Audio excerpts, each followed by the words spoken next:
Good morning. Hey, so last week, remember we mixed blue and yellow? Remember we had that cool mixing thing online where we could mix the different colors, right? And so let's pretend we're going back to that. And we mixed 5 blues with 15 yellows, and we were measuring in milliliters, right? And then we got a very specific shade of green. And you might remember our blue to yellow was 1 to 3. If you don't remember, it's okay because I just told you again, right? So how do you get from 1 to 3?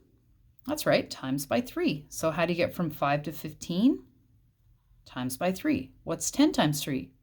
Oh, 30, yes. But now we need to make a very small amount of that green paint because maybe we're doing a little teeny weeny project, okay? So 1, 2, 3, 4. Oh, those aren't very evenly spaced out, sorry, but I got to make them correspond down here. I'm usually better at that, but we got to make a little tiny amount of paint, right?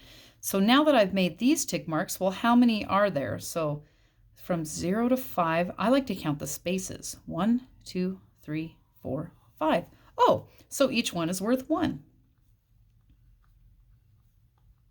Well, we need to figure out how much yellow to mix with that, because let's say I'm going to make a little painting and I only need 2 milliliters of blue. How much yellow do I need to make so that I have the correct amount of green? All right, well, let's see. She said times by 3. 5 times 3 was 15. Oh, so I take the blue and times it by 3 to get the yellow. 4 times 3? 12. 3 times 3? 9. 2 times 3? 6. And we already did 1 times 3. It was already over here. Right? That was pretty simple.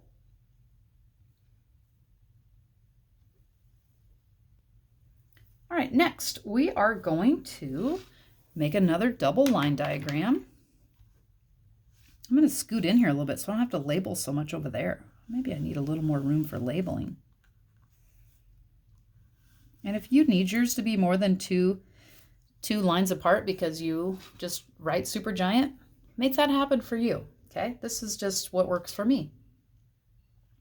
So I have a sentence. I'll read the sentence to you, but I won't write the whole thing. We'll write down the math portion of it. And it says, for every 2 pints of water,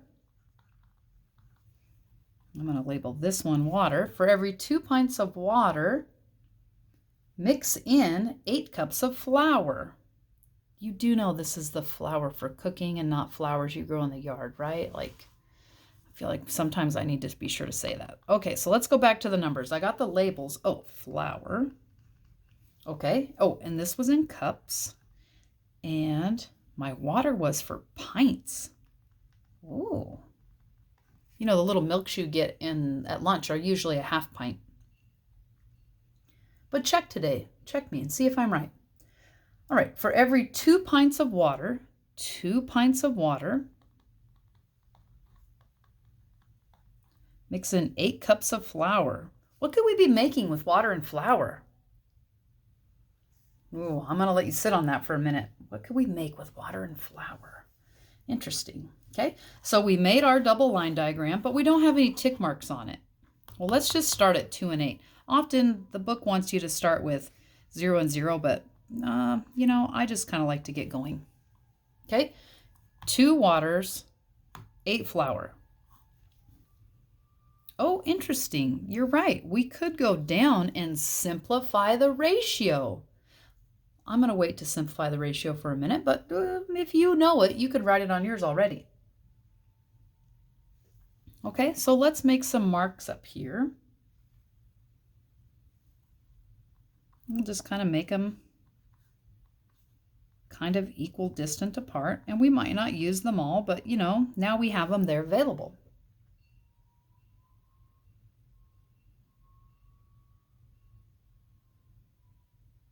Okay. How much flour could we use with 10 pints of water? Okay, 10 pints of water. Well, here I have 2. Could I leave some space here? I'm going to go ahead and put the 10 out here. Why did I put it out there? Well, because I counted up by 2s. I don't know if that's a good idea, but that's how I did it. Okay, so I counted up by twos. How much flour could I use with 10 pints of water? So 10 water. Okay, so lots of ways we could do this. Remember, we could go from the 2 to the 10. What do you multiply 2 by to get to 10?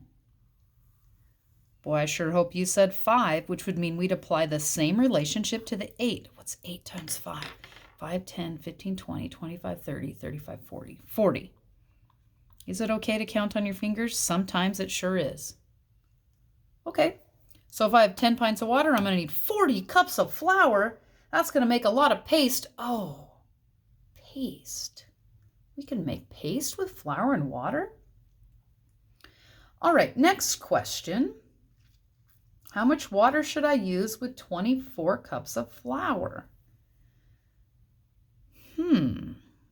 Well, I don't want to put it in here and then see where it goes, so I'm going to put it right here. Oh, let's put this. 24 cups of flour. Gosh, how do I get from flour to water? From flour to water. Flour to water. How do we get from flour to water? What do we have to do to the flour to get to the water? What's that relationship? Well, the 10 is smaller, so that implies division. You could multiply by the reciprocal, but we don't probably need to get into that today. 40 divided by something equals 10. Yeah, divide 4. Okay. 24 divided by 4, 6. So across from the 6, 24. Now do you see why I waited to put it there? Because I needed to know which one I went with. Right? Very good. Okay, well, let's figure out then going this way. If going up or in this direction was divide 4, what is it when we have to go this way? Oh yeah, times. It's the opposite. Opposite direction, opposite operation. Oh, we learned that in algebra. Isn't that handy? 8 times 4? 4 times 4? Oh, what goes over here, you think? Well, what can we simplify this ratio? Do 2 and 8 share a factor?